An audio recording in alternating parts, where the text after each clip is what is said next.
जीवन इच्छाच कोमेजते, जीवन इच्छेचा अंकुर करपू लागतो. निराशेचं यानंतरचं कारण म्हणजे त्याची विचार पद्धती. व्यक्तीच्या उदासीनतेला तिची सदोष विचार पद्धती ही कारणीभूत होते. विचार करण्याची पद्धती आणि प्रत्यक्ष विचार या गोष्टी सदोष असतील तर पुढे त्याचे परिणामही सदोष होतात. कोणता माणूस कसा आहे हे त्याचे विचार ठरवत असतात. माणूस म्हणजे माणसाचे विचारच प्रामुख्याने समजले जाते. त्याचा स्वभाव, त्याचा दृष्टिकोन, त्याच्या भावभावनांचे आविष्करण इत्यादी अनेक गोष्टी त्याला संस्कारातून मिळालेल्या विचारावर व तो स्वतः करीत असलेल्या प्रत्यक्ष विचार आणि विचार पद्धतीवर अवलंबून असते. व्यक्तीच्या भावभावना व वर्तणूक हे त्याचे विचारच ठरवत असतात. विशिष्ट प्रकारच्या भावना उफाळून वर येणे व त्या भावनांचा विशिष्ट पद्धतीने आविष्कार होणे, त्या प्रत्यक्ष वर्तनात उमटणे याचा उगम त्या व्यक्तीच्या विचारधारेमध्येच असतो. विशिष्ट प्रकारची भीती, विशिष्ट प्रकारचा क्रोध, लोभाचा अतिरेक व अतिरेकी अहंकार इत्यादी गोष्टी त्याच्या विचारावर बऱ्याच प्रमाणात अवलंबून असतात. माणसाचा दृष्टिकोनही त्याचे विचारच ठरवत असतात. मुलाला वळण लावणे याचा अर्थ त्याच्या विचाराला वळण लावणे असते. विचार ज्या प्रकारचे बनत जातात त्या प्रकारचा माणूस बनत जातो. विचार हा कधी एकटा असत नाही. त्याच्यात भावभावना व वासनेचं प्रतिबिंब उमटलेलं असतं. मग जसा विचार बनत जाईल, विचाराला जसं वळण लागेल तशीच वासना व भावना बनू शकतात. म्हणून भावभावना कशी बिघडू शकते याचा शोध घेत गेले तर विचारापाशी यावे लागते. प्रथम विचार चुकीचे असतात. विचारधारणा बरोबर नसते. विचारांची बैठक किंवा विश्लेषणाची वैचारिक चौकट चुकीची असली की भावना बिघडतात. भावना बिघडली की व्यक्तीचे वर्तन बिघडते. म्हणून बिघडलेल्या वर्तनाला बिघडलेले विचार कारणीभूत असतात. वर्तनात बदल घडवून आणण्यासाठी भावनांचं योग्य ते व्यवस्थापन करावं लागतं व भावनांच्या व्यवस्थापनासाठी त्या बिघडलेल्या भावनेचं मूळ ज्या विचारामध्ये असतं त्या विचारापर्यंत जावं लागतं. त्या चुकीच्या विचाराला दुरुस्त केलं की पुढच्या अनेक गोष्टी सरळ होतात. विचारच जर तिरके असतील तर पुढच्या अनेक गोष्टी तिरक्या बनत जातात. त्यासाठी सकारात्मक विचारांची प्रस्थापना करावी लागते. सकारात्मक विचार करण्याच्या पद्धतीची सवय लावावी लागते. मग त्याची दृष्टीच बदलून जाते. एका नव्या दृष्टीने, नव्या जाणीवेने त्याला प्रसंगाकडे पाहता येते. खरं तर नैराश्य ही एक मान्यता असते. निराश मनस्थितीचं कारण त्या मनामध्ये वसत असलेल्या चुकीच्या कल्पना, गैरसमजामध्ये असतं. चुकीची कल्पना खरी मानून चालणे याला मान्यता असे म्हणतात. एक उदाहरण पाहू. दिनेशचं पल्लवीवर प्रेम होतं. पल्लवीचं लग्न मितेशशी ठरलं. दिनेशनं आत्महत्या करण्याचा प्रयत्न केला. दिनेश निराश झाला, हताश झाला. त्याचं कशातच मन लागेना. तो सुस्कारे सोडीत उसासे टाकत कसं तरी जीवन जगू लागला. दिनेशच्या पल्लवीविषयी व प्रेमाविषयी ज्या कल्पना होत्या त्यातून हे सर्व घडलं. दिनेशच्या कल्पना काय होत्या ते पाहू. पल्लवीवर त्याचं मनापासून प्रेम होतं. त्याला ती आपलीच आहे असं वाटत होतं. पल्लवीला त्यानं स्वतःत स्वीकारलेलं होतं. स्वतःच्या अस्तित्वाचा भाग बनवलं होतं. प्रेमाची गाडी लग्नाच्या स्टेशनात येऊन थांबली पाहिजे अशी त्याची कल्पना होती. पल्लवीशिवाय जीवन म्हणजे शुष्क वाळवंट आहे असंही त्याला वाटत होतं. पल्लवी गेल्यामुळं जीवनात काहीच राहिलं नाही असं त्याचं ठाम मत होतं. प्रेम, लग्न आणि प्रेयसी याबद्दल दिनेशच्या ज्या चुकीच्या कल्पना किंवा मान्यता होत्या त्यातून तो निराश झाला होता. त्याच्या मान्यता थोड्या तपासू. प्रेमाविषयी अनेकांचे फारच गैरसमज असतात. प्रेम कुणावरही असो ते जीवन फुलवतं, आनंद निर्माण करतं. प्रेमात आसक्ती नसते तर त्याग असतो.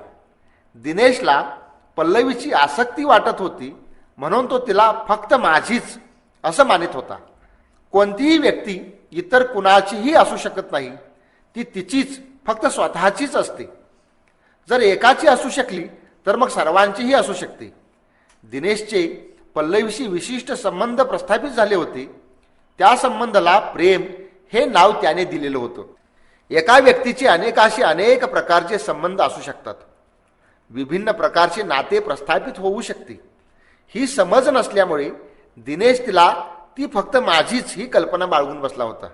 प्रेम करणं आणि लग्न करणं या सर्वस्वी भिन्न बाबी आहेत. प्रेमातून पुढं लग्नही होऊ शकतं, पण प्रेमाची अनिवार्यता म्हणजे लग्नच असं कधी असत नाही. प्रेम करतोय म्हणून हक्क सांगणं ही फारच विचित्र गोष्ट आहे. माणूस कुणावरही प्रेम करू शकतो.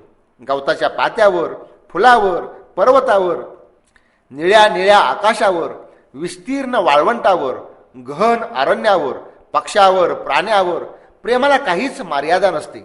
तशी प्रेमाची काही मागणीही नसते. लग्नात व्यवहार पाहिला जातो. प्रेमाचा व व्यवहाराचा संबंध नसतो. व्यवहार पाहून प्रेम केलं जात नाही. लग्न झालं नाही तरी प्रेमाचं काही वाकडं होत नाही. ज्याच्यावर प्रेम असतं ती गोष्ट किंवा ती व्यक्ती आपलीच झाली पाहिजे अशी प्रेमात अट नसते. प्रेमात कोणतीच अट नसते. प्रेम मुक्त असते, पूर्णपणे स्वतंत्र असते. प्रेमाविषयीचे गैरसमज, लग्नासंबंधीचे गैरसमज व कल्पना अशा अनेक कल्पनांच्या मान्यतांच्या गुंत्यातून दिनेश हताश होऊन आत्महत्येपर्यंत आला होता. त्याला वाटत होते त्याचा प्रेमभंग झाला. प्रेमभंग होणे ही सुद्धा एक मान्यताच आहे. जे भंगतं, भंग पावतं ते प्रेमच असत नाही, ही योग्य समज आहे. योग्य समज निर्माण झाली की मान्यता नाहीशा होतात व त्याचे होणारे परिणाम यापासून सुटका होते. अशा काही मान्यतांमुळे नैराश्य येते. मनातील ठाम समजुती, जीवनविषयक अवास्तव कल्पना, अपेक्षा यांना घालवण्यासाठी सत्याची समज, वास्तवाची कास धरून निर्माण करावी लागते. शारीरिक आजार. शारीरिक आजार हे निराशेचं कारण बनू शकतं. शारीरिक व्याधी निर्माण झाली की शरीरात काही बदल होतात. रुग्णाच्या सामाजिक व व्यक्तिगत जीवनावर मर्यादा येतात व तो आजार गंभीर स्वरूपाचा, कायम स्वरूपाचा असेल तर व्यक्ती काळवंडून जाते. त्या आजारापेक्षा त्या आजाराच्या विचारानेच जास्त नैराश्य येत जाते. हार्ट अटॅक जर येऊन गेला असेल तर व्यक्तीला निराश वाटते. हृदयविकाराने निराशा येते तर निराशेने हृदयविकार येतो. जे हृदयविकाराने निराश होतात त्यांना परत अटॅक येण्याची शक्यता 4 पट वाढते. जीवनाविषयी नकारात्मक दृष्टिकोनाने आजार वाढतात आणि आजार वाढल्याने अधिक निराशा येत जाते. त्याने आजार अधिक बळावतो. असे हे दुष्टचक्र आहे. कॅन्सरसारख्या व्याधी झालेल्या रुग्णाला अनेक तपासण्या व त्यांच्या वाईट परिणामांना सामोरं जावं लागतं. निदान झालं तर प्रथम मन ते स्वीकारायला तयार होत नाही. त्याची भीती वाटू लागते. परिस्थिती पाहून संताप निर्माण होतो. परिस्थितीची अनिवार्यता कळून चुकते व मन स्वतःची, कुटुंबाची, मांडलेल्या कार्याची चिंता निर्माण होते. निर्धार खचतात. यातून मनात उद्विग्नता निर्माण होते. मन निराशेनं ग्रासून जातं. अंगात उत्साह राहत नाही. प्रतिकाराचा जोम नाहीसा होतो.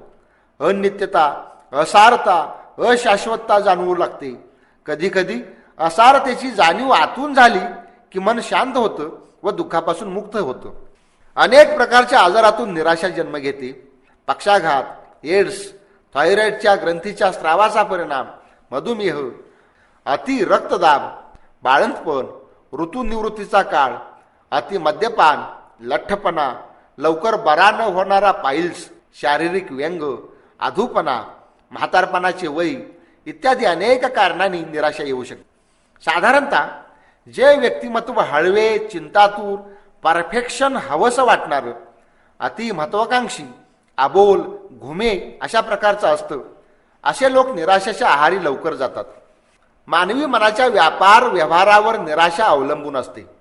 प्रसंगाविषयी वा घटनेविषयी प्रतिक्रिया किंवा प्रतिसाद कसा दिला जातो त्यावर त्याचे परिणाम अवलंबून असतात. उदासपणाची जाणीव होण्यामुळं आपण उदास आहोत हे फक्त कळल्यामुळं उदासीनता नष्ट होत नाही. बुद्धिमान व्यक्तीला ते कळू शकतं, पण ते उदासीनता घालवू शकत नाहीत. अधिक तरल, संवेदनशील, बुद्धिमान, कल्पक, लेखक, कलाकार, कवी अशा वृत्तीच्या लोकांमध्ये औदासिन्याचं प्रमाण सामान्य माणसापेक्षा जास्त असतं. निराशेवर काळाचे परिणाम. एखाद्या प्रसंगाने, आघाताने निराशेचा पगडा सुरुवातीला तीव्र असतो. हळूहळू जसा काळ जाईल तसे मनाची जखम खपली धरू लागते व ती तीव्रता कमी कमी होत जाते. अनेक गोष्टींवर काळ हे एक रामबाण औषध आहे. सर्वसाधारण संकटातून आलेली निराशा 1.5-2 महिन्यात मावळते. त्यापेक्षा अधिक तीव्र संकटाने आलेली साधारण 3 महिन्यात उतरते. मोठ्या आघातातून आलेली उदाहरणार्थ जोडीदाराचा मृत्यू वगैरे सारखी निराशा साधारणपणे वर्षभरात मावळते. नैराश्याचं दुसरं टोक. कधी कधी नैराश्याचं दुसरं टोक पाहायला मिळतं. अगदी निराशेच्या बरोबर उलट असणारं त्याला हर्षवायू असं म्हणतात. या आजारास बायपोलार डिसऑर्डर किंवा मॅनिक डिप्रेसिव्ह सायकोसिस असं म्हणतात. नैराश्यानं त्रस्त असलेला माणूस कधी कधी एकाएकी अति टापटीप होतो, अगदी पॉश टॉप वागू लागतो. हर्षवायू झाला की नैराश्याच्या दुसऱ्या टोकावर ती व्यक्ती गेलेली असते. निराश माणूस निरुत्साही असतो तर याला उत्साहाचं भरतं येतं, उत्साहाचं उधाण येतं. निराश माणूस गांगरून गारठून गप्प गप्प असतो. याच्या अंगात संचार झालेला असतो, अतिशय अस्थिर अति चंचल बनतो. त्याच्या आत्मविश्वासाला उधाण येतं. नैराश्यामध्ये न्यूनगंड अपराधभाव असतो तर हर्षवायूत प्रत्येक बाबतीत थोडं ओव्हर असतं. सर्वत्र अरेरावी चालते, स्वतःच पुढे पुढे करून घेतले जाते. सदा चिडचिडेपणा, तक्रारखोरपणा, भांडकुदळपणा वाढतो. हर्षवायू हा एक पीडादायी क्लेशकारक आजार आहे. त्या हर्षाला काही कारण असत नाही. अति उत्साहीपणा खळाळत असतो, सारखी बडबड सुरू असते. निरर्थक बोलणं आणि निरर्थक कल्पनांच्या साम्राज्यात व्यक्ती भराऱ्या मारित असते. झोप उडालेली असते, चेहऱ्यावर उग्र भाव दिसून येतात. हा आजार औषधाने आटोक्यात येऊ शकतो. नैराश्य मुक्तीचे उपाय. एक, औषधी. निराशा जर खरोखर जैविक स्वरूपाची असेल, म्हणजे माणसाच्या हार्डवेअरमध्ये जर प्रॉब्लेम असेल तर ती औषधानेच बरी होऊ शकते. जर मेंदूमधील स्त्रावावर परिणाम होऊन निराशा आली असेल तर त्याला औषधे घ्यावी लागतात. आज अनेक चिंताहारक व अवदाशिन्यावर मात करणारी औषधे बाजारात आलेली आहेत. या औषधांना मूड स्टॅबिलायझर म्हणतात. तीव्र स्वरूपाच्या निराशेवर ताबडतोब इलाज हवा असतो आणि औषधाने त्यात फरक पडू शकतो. औषधांचे सातत्य व चिकाटी महत्त्वाची असते. साधारणपणे 1.5-2 महिन्यांनी गुण यायला सुरुवात होती आणि चिकाटीने 8 ते 10 महिने औषधे घ्यावी लागतात. औषधांनी साईड इफेक्ट्सही होतात.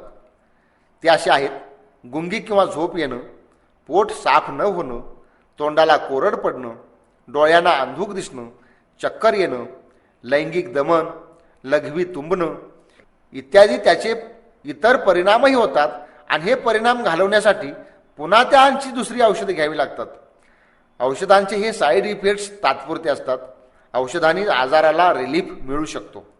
सर्वच गोष्टी औषधानं बऱ्या होण्यासारख्या नसतात, कारण मानवी जीवनातील प्रश्न एकेरी नसतात. त्यांना अनेक पदर असतात, अनेक बाजू असतात, अनेक विध व वेगवेगळ्या रंगांच्या धाग्यांची गुंतागुंत असते. कारण परंपरेची मोठी मालिका असते. त्या कारणाशी भिडावं लागतं, प्रश्नाच्या मुळाशी जावं लागतं आणि त्यात परिवर्तन करावं लागतं. दुसरा उपाय, विचार व कल्पना बदलणे. नैराश्य किंवा उदासीनता ही परिणाम स्वरूप आहे, म्हणजे ती आणखी कशाचा तरी परिणाम म्हणून येत असते.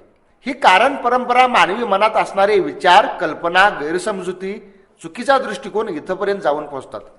मनाचे 3 विभाग असतात: एक विचार, दुसरी भावना आणि तिसरी कृती.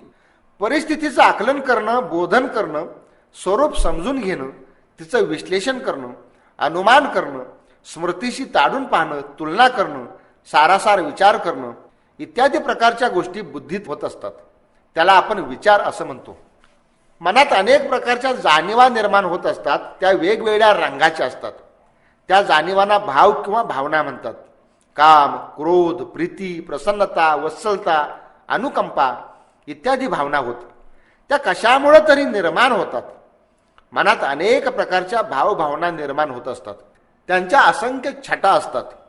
त्या जाणण्याची संवेदनशीलता व कुवत मानवासारख्या प्रगत प्राण्यांकडे आहे. कोणत्याही गोष्टीला कार्यप्रवण भावनाच महत्त्वाच्या ठरतात. कार्य घडून येण्यासाठी लागणारी जी ऊर्जा किंवा शक्ती ती भावनेमधूनच प्राप्त होत असते. कृती म्हणजे प्रत्यक्ष कार्य घडणे. शरीराकडून हालचाल होऊन कृती घडली जाते. या कृती मनाच्या निर्णयानुसार होतात.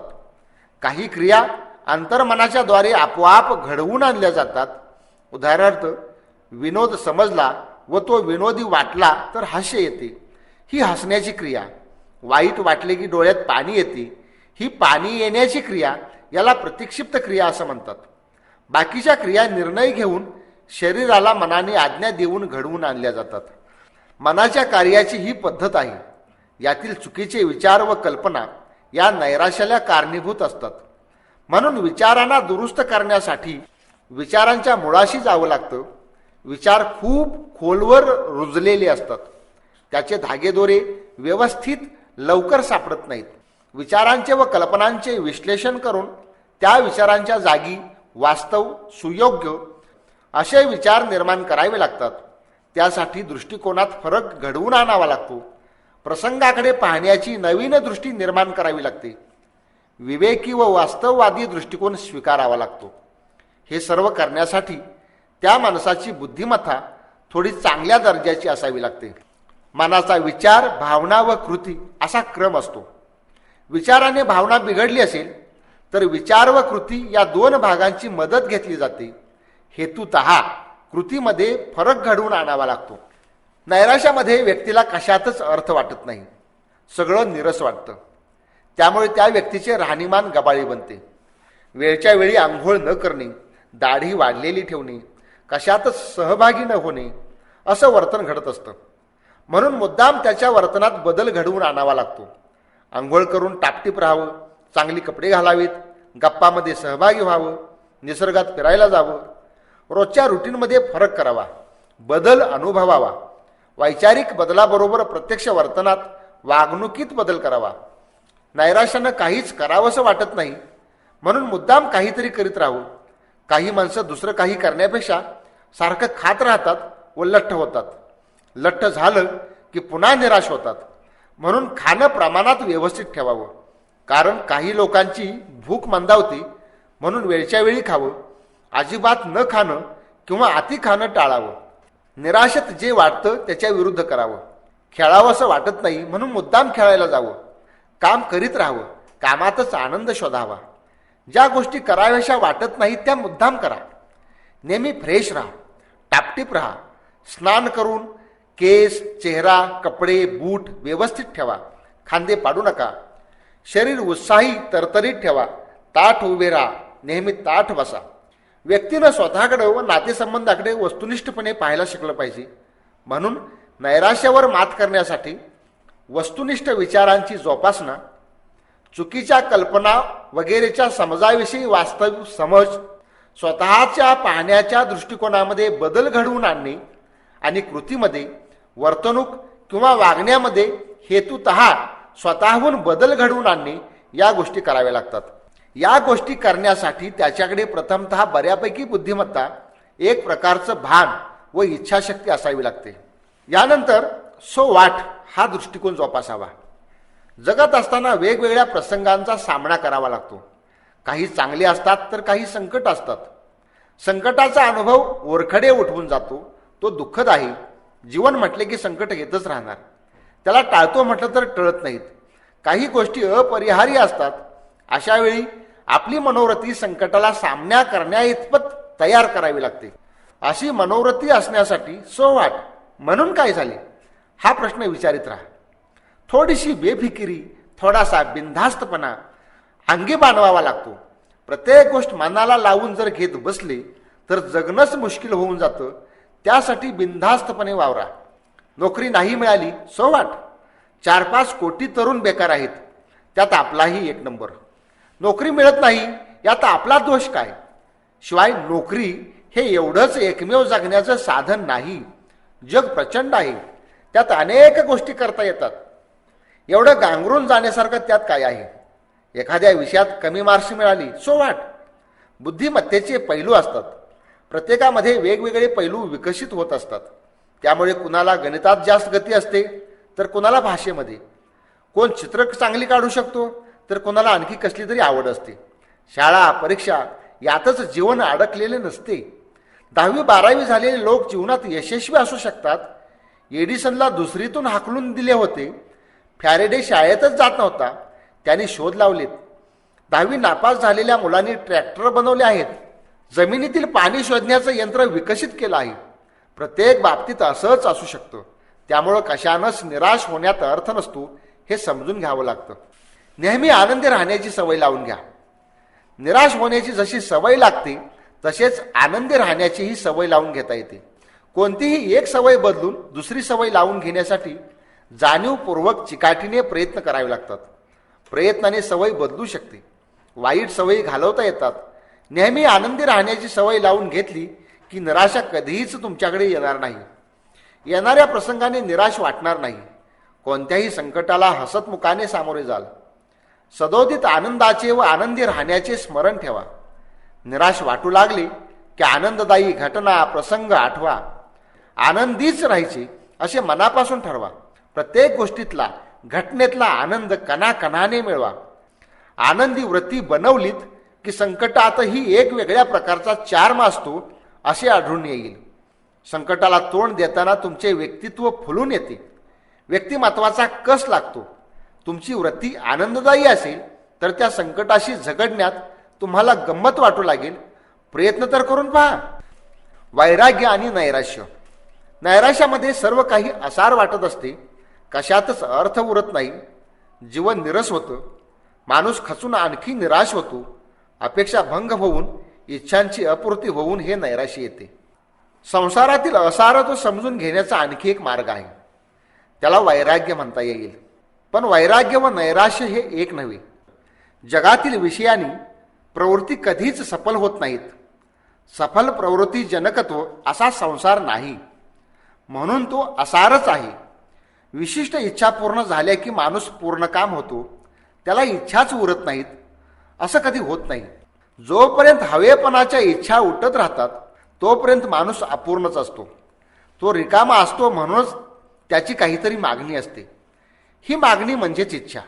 इच्छांचा कितीही पाठलाग करीत राहिली तरी त्या उठतच राहतात. त्याला अंत नाही. म्हणून संसार अनित्य तर आहेच पण असारही आहे. त्यात सार तत्व नाही अशी उमज निर्माण होते. असारत्वाची समज निर्माण झाली, त्याची आतून जाणीव झाली की माणसाला वैराग्य येते. नैराश्य नव्हे. नैराश्य हा आजार आहे तर वैराग्य ही वास्तवाची समज आहे. नैराश्यात मरगळ असते. मन वखवकलेलेच राहत असते. संभ्रमित होते. विचार कुंठित होतात. मन अशांत असते. त्याला चैन पडत नाही. तर वैराग्यात आसक्तीच उरत नाही. मन अनासक्त होते. विषयाची अभिलाषा मरून जाते. मग आतून समाधान उमलून वर येते. मन शांत होते, स्थिर होते व दुःखमुक्त होते. मनात समज निर्माण होते. प्रवृत्तीच्या असफलतेची जाणीव निर्माण होते. जीवनात येणाऱ्या घटना प्रसंग तेच असतात, तसलेच असतात. संकटांची मालिका असते. पण एक मन नैराश्यग्रस्त होऊन निराशेच्या काळोखात खोल गर्तेत रुतून बसतं तर काही माणसांचं मन त्यातून वर उठतं. त्या सर्वांच्या पलीकडे जातं. त्याच्यात वैराग्य निर्माण होतं. संत तुकाराम महाराजांच्या आयुष्यात असले अनेक वाईट प्रसंग आले. संकटांची मानहानीची मालिका चाली. दुष्काळ पडला, दिवाळं निघालं, जप्ती आली, घर धुवून नेलं. अनेक जणांनी अनेक प्रकारे छळ केला. गावातून धिंड काढली. एक बायको अन्न अन्न करीत मेली. अन्न दशा झाली. तुकाराम निराश झाले नाहीत. त्यांना वैराग्य प्राप्त झालं. त्यांचं मन या सर्वांच्या वर उचललं, सर्वांच्या पलीकडे गेलं. ईश्वराला साकडं घालीत काही साधना केली. त्यांच्या ठायी अनासक्ती निर्माण झाली. मन आसक्तीतून मुक्त झालं, शांत झालं व स्थिर झालं. त्यांना सत्याचा साक्षात्कार झाला. सत्याची वास्तवाची समज निर्माण झाली. मन आतून सर्वातून मुक्त झालं तेव्हा त्यांना आनंदाचा झरा सापडला. मग त्यांच्यावर कोणतंच संकट आपला प्रभाव पाडू शकत नव्हतं. कसल्याही संकटानं ते विचलित होऊ शकत नव्हते. ते आता खचू शकत नव्हते की त्यांना निराशेचा काळोख भीती दाखवू शकत नव्हता. संकटातील तथ्याची त्यांना जाणीव झाली होती. त्यांच्या सर्व मान्यता संपल्या होत्या. विचार स्पष्ट झाले होते व सगळीकडे आनंदच दिसत होता. आनंदाचे डोही आनंद तरंग, आनंदाची अंग आनंदाचे, असा त्यांचा नित्याचा अनुभव होता. आता संकटांची त्यांना गंमत वाटू लागली होती. जग असार आहे पण अध्यात्मानं मन आश्वस्थ होतं, म्हणजे आश्वासित होतं. त्याला एक आश्वासन मिळतं. मनाची दिशा बदलते. दिशा बदलली की दशाही बदलते. त्यामुळे निराश होण्याऐवजी ते शहाणं होतं. समजदार होतं. सत्य असत्य सार असार त्याला कळू लागतं. असाराचा नाद सोडून देतं व जे सार आहे त्याच्या पाठीमागं लागतं. त्यात त्याला आनंदाचा ठेवा सापडतो. असारत्वाची जाणीव झाली की दुःखातून मुक्ती मिळते व शांती प्राप्त होते. विषयाच्या असारत्वाच्या जाणीवेचे आणखी एक उदाहरण सांगता येईल. महात्मा गौतम बुद्धाचं. रोग पीडितांची असहाय्यता, म्हातारपणाची अवकळा व मृत्यूचं तांडव पाहून गौतम बुद्धाला नैराश्य आलं नाही, वैराग्य आलं. सर्व असार आहे अशी जाणीव झाली व सत्याचा शोध सुरू झाला. अथांग मनाच्या मुळाशी जाण्याचा त्यांनी आटोकाट प्रयत्न केला.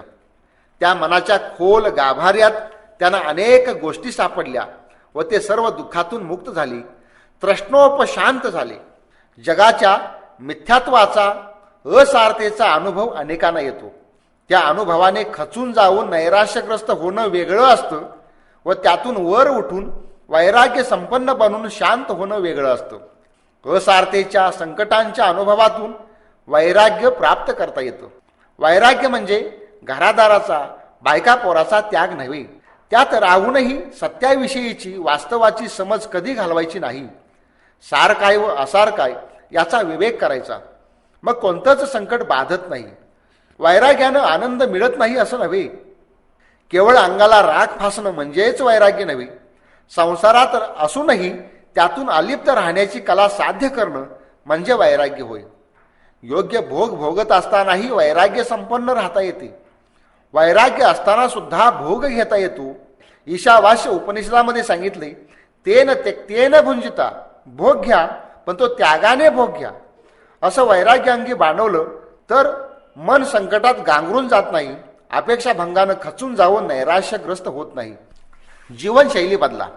मनात निराशा सारखी उफाळून वर येत असेल तर आपली जीवनशैली बदला. जीवनशैली बदलणे म्हणजे स्वभाव बदलणे, सवयी बदलणे, आपल्या वर्तणुकीची पद्धती बदलणे, जगाकडे पाहण्याची दृष्टी बदलणे. याविषयी जीवनशैली या शिडीमध्ये अधिक माहिती दिलेली आहे. ज्या घटनेने प्रसंगाने नैराश्य येत असेल तसले प्रसंग टाळा. ज्या कामातून तुम्ही निराश होत असाल ते काम टाळा. एका कार्याच्या असफलतेने निराश होत असाल तर दुसरी कामे जास्त जोमानं उत्साहानं करा. एका मुलीने तुमचा प्रेमभंग करून निराश झाले असेल तर लग्न होऊन आलेल्या पत्नीवर मनापासून प्रेम करा. कामाचे रुटीन बदला. काम करण्याच्या पद्धतीत बदल करा. नव्या गोष्टी धुंडाळा. नवीन शिकत राहा. कोणत्याही एका गोष्टीत जीवनाचं सार सर्वस्व नसतं. जीवन अनेकांगी व अनेक गोष्टींनी भरलेलं आहे. जीवनाच्या सागरात मुक्तपणे अवगाहन करा. तुम्हाला त्यात अनेक चांगल्या गोष्टी सापडतील. एखादी गोष्ट मनासारखी घडली नाही म्हणून दुःख मानून निराश होण्यात काहीच अर्थ नसतो. मन मोठे करा, विशाल करा, बुद्धीला बहुश्रुत करा, विचारांमध्ये विवेकाची जोपासना करा. नैराश्य आल्यानंतर काही करावे वाटत नाही. अशा वेळी पूर्वी ज्या गोष्टी आवडत होत्या त्या गोष्टीत लक्ष घाला. आवडत्या गोष्टी करा. एखादा छंद जोपासा, त्यात मग्न होऊन जा. नेहमी कार्यमग्न राहा. काही करू वाटत नसेल तरी मुद्दामहून उठा आणि कामाला सुरुवात करा. त्यात जीव रमेना असं वाटलं की दुसरं काम निवडावं ते करीत राहा, पण मनाला रिकामं ठेवू नका. त्याला सारखं गुंतवून ठेवा. मुद्दाम हसा. नैराश्यात हास्य मावळतं. अशा वेळी दूर एकांतात जा व मुद्दाम हसा. जोर जोरात हसा. आपण मूर्खासारखं विनाकारण का हसतोय असं मनाला वाटेल, पण तरीही हसा. नाचा, उड्या मारा, मोठमोठ्यानं गाणी गा. शरीरातील मरगळलेल्या पेशी सतेज होतील. त्यांच्यात जोम उत्साह निर्माण होईल. हास्य हे अनेक गोष्टीवरील प्रभावशाली टॉनिक आहे. हसावं, हसवत राहा. हसण्यानं अनेक आजारही बरे होतात. शरीरात नवा जोम उत्साह येतो व नैराश्य मावळतं. जे तुमच्यावर मनापासून प्रेम करतात, तुमचं हित पाहतात, तुमचं भलं व्हावं असं ज्यांना खरोखर वाटत असतं अशांच्या संगतीत राहा. त्यांच्याशी संवाद साधा. त्यांचं म्हणणं ऐका. त्यांचा सल्ला ऐका. प्रेमाच्या नातेसंबंधानं, आपुलकीनं, ममतेनं पाठीवरून हात फिरवणारा कुणाचा तरी हात असेल तर नैराश्य संपून जातं. मनाला उभारी येते. प्रेमाची ऊब मनाला मरगळीपासून लांब ठेवते. आपलं कोणीच नाही ही भावना जास्त निराशा पसरवते. तर आपलं कोणीतरी आहे, आपल्या मायेचं, आपल्यावर प्रेम करणारं कोणीतरी आहे या आश्वासक गोष्टीने मनामध्ये जोम निर्माण होतो, मनात कणखरपणा येतो. सकारात्मक व आशावादी दृष्टिकोन अंगी बांधवा. एकाच प्रसंगाकडे वेगवेगळ्या दृष्टिकोनातून पाहिले असता त्याचा अनुभव व संस्कार वेगवेगळा होतो. त्याविषयी मनात वेगळा भाव निर्माण होतो. सकारात्मक दृष्टिकोन हा एक असा भाग आहे की तो वाईटातून चांगल्या गोष्टी शोधत असतो, तर नकारात्मक दृष्टिकोन चांगल्यातील वाईट गोष्टी पाहत असतो. सकारात्मक दृष्टीचा अंतिम शोध हा आहे, जे जे होतं ते भल्यासाठीच असतं. काहीही घडू द्या. आपल्या अल्पज्ञानामुळे त्याचे पुढचे परिणाम आपल्या लक्षात येत नाहीत. आपल्या संकुचित जाळ्यातच राहून आपण विचार करीत असतो व छोट्याशा गोष्टी मनाविरुद्ध घडल्या तर सगळे जग आपल्या विरुद्ध आहे अशी हाकाटी करीत असतो. काहीही घडू द्या, कसलाही प्रसंग येऊ द्या, जे काय होतं ते भल्यासाठीच असतं याचा अनुभव तुम्हालाही कधीतरी जीवनात आला असेल. आपण अपेक्षेप्रमाणे घडलं नाही म्हणून उद्विग्न होतो, पण नंतर लक्षात येते त्यावेळी आपल्या मनाप्रमाणे घडलं नाही ते बरंच झालं, कारण त्याचे परिणाम नंतर कळून येतात. मुलीच्या लग्नासाठी एखादं स्थळ ठरलं असेल आणि सर्व ठरूनही ते लग्न मोडलं तर अनेकांना वाईट वाटतं.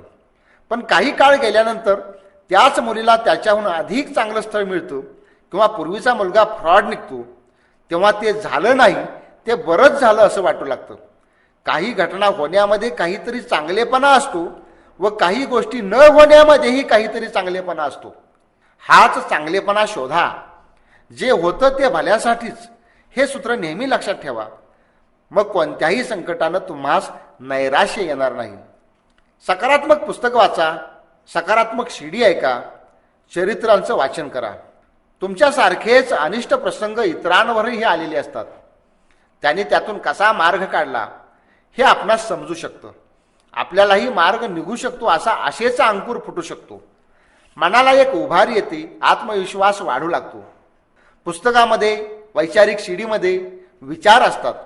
सकारात्मक विचारांच्या पुस्तकानं व शिडीनं आपल्या विचारात बदल होऊ शकतो. एक नवा दृष्टिकोन मिळतो. पुस्तकात आणि वैचारिक शिडीमध्ये अनेकांचे अनुभव, काही मार्ग यांचं दिग्दर्शन होऊ शकतं. वाचता वाचता किंवा ऐकता ऐकता नवीन कल्पना, नवे मार्ग दिसू लागतात. पुस्तकांनी व चांगल्या विचारांनी अनेक जणांचं जीवन बदललेलं आहे. डॉक्टर बाबासाहेब आंबेडकर यांच्या जीवनातून पुस्तकं वजा केली तर काय शिल्लक राहील? पुस्तकानं माणसाचे विचार बदलतात, अधिक समृद्ध होतात, प्रगल्भता येते, नवीन जाणीव जागृती होते, विचारात परिवर्तन होते. विचारात परिवर्तन झाले की निराश करणारे विचार नाहीसे होतात व त्या ठिकाणी सकारात्मक विचार येतात. नवे विचार परिस्थितीला हसतमुखाने तोंड द्यायला सुरुवात करतात आणि निराशेचं मळभ निघून जातं. ठेविले आनंदे तैसेचे राहावे, चित्ती असो द्यावे समाधान, हे संत श्री तुकारामांनी सांगितलेलं आहे. परिस्थिती कोणतीही असो त्याला तोंड देत प्रयत्न करीतच राहायचे. त्यातून जी परिस्थिती, जो प्रसंग वाट्याला येईल तो अनुभवायचा. निराश होणं म्हणजे माघार घेणं आहे. ती परिस्थिती अनुभवणं म्हणजे परिस्थितीचा सामना करणं. त्यात आपलं समाधान घालवायचं नाही. चित्ताची प्रसन्नता तशीच टिकवून ठेवायची. आपल्या वाटेला आलेली परिस्थिती म्हणजे ईश्वराचा प्रसाद आहे असं समजावं. त्याच्याच मनाप्रमाणे सर्व घडणार. त्याबद्दल दुःख करून काय उपयोग? पावसाने झोडपलं तर तक्रार कुठं करणार? तक्रार करण्यापेक्षा त्या पावसाचाच आनंद लुटा. संकटाचा पाऊस पडत असला तरी त्याचाही आनंद घेता येतो. अनिष्ट प्रसंगाने निराश होण्यापेक्षा त्यातील आनंद घेत राहा. त्याला परमेश्वराचा प्रसाद समजा. आध्यात्मिक धार्मिक कामे करा. मंदिरात जा, कीर्तन प्रवचन ऐका, संतांचा संग धरा, चांगल्या माणसांच्या सहवासात नित्य वावरा. परमेश्वराची मनापासून उत्कटपणे प्रार्थना करा. परमेश्वर मनापासून केलेली प्रार्थना ऐकतो. निराश न होता तुमच्या ज्या काही तक्रारी असतील त्या सर्व त्याच्याकडे मांडा. प्रार्थनेत प्रचंड शक्ती असते. मनापासून आतून एक होऊन केलेली प्रार्थना शक्तिशाली बनते. त्या प्रार्थनेतील तुमच्या शब्दात शक्ती निर्माण होते. प्रार्थनेबरोबर प्रयत्नही सोडू नका. प्रार्थनेने प्रयत्नालाही बळ मिळते. मी परमेश्वराचा आहे, तो जे करील तेच माझे होईल असा भाव मनात बाळगा. सर्व काही त्याच्यावर सोपवून मोकळे व्हा. तुमचे भलं बुरं जे काय असेल ते त्यालाच अर्पण करा. जे काय करायचे ते सर्व तोच करतोय. मी एक निमित्त मात्र आहे. सर्व त्याच्याच हातात आहे. मग जो प्रसंग येईल तो त्याचाच असेल. तुम्हाला काही फरक पडणार नाही. त्यासाठी लागते संपूर्ण शरणागती. त्यालाच संपूर्णपणे शरण गेल्यानंतर, आपले सर्वच त्याला समर्पण केल्यानंतर मग आपल्या हाती काहीच राहत नाही. सर्व त्याचंच होतं. एकदा तुम्ही त्याचं झालात की मग अशा निराशेचा प्रश्नच मावळतो. जेव्हा व्यक्तीमध्ये ईश्वरी भावाचा उदय होतो तेव्हा तिथे आशाही नसते व निराशाही नसते. असतो फक्त ईश्वरी भाव, शुद्ध अस्तित्व आणि निखळ आनंद. निराशा मनातील विचार व कल्पनेतून येते. निराशेचे विचार असतात. काही विचार असे असतात की त्यांना निराशा चिकटलेली असते. या निराशेला घालवण्यासाठी ती ज्याच्यातून येते त्या विचारांकडे तटस्थपणे पहा. विचाराच्या पुंजक्यातून तुम्ही वेगळे होऊन पाहायला लागलात की ते विचारच पळून जातात. विचार मावळतात. विचारांची हीच तर गंमत आहे. तुम्ही जेव्हा विचाराकडे पाहता, पूर्ण जागृतपणे पाहता, त्यांच्याविषयी साक्षी होता, तेव्हा विचार राहत नाहीत. आत कसले कसले विचार आहेत हे पाहण्याचा प्रयत्न करा. हा प्रयत्न करताना तुम्हाला जे जे विचार आत सापडतील त्यांच्याकडे शांत व स्थिर होऊन त्रयस्थपणे पाहिले की मग विचारच गडप होऊन जातात. विचारांची श्रंखला तुम्ही बेसावध असताना सुरू असते. तुम्ही एकदा का सावध झालात, जागृत झालात की हे विचार तुम्हास सापडत नाहीत. फक्त शांती उरते. विचारांबरोबर आलेली निराशाही नष्ट होते आणि आतून प्रसन्नता दरवळू लागते. तुम्ही शांत, स्थिर व प्रसन्न होता आणि जिथं प्रसन्नता असते तिथं निराशेचं नामोनिशाणही नसतं. ही प्रसन्नता जीवनाचा स्थायी भाव बनवा आणि जीवनात एक आनंदोत्सव निर्माण करा. धन्यवाद.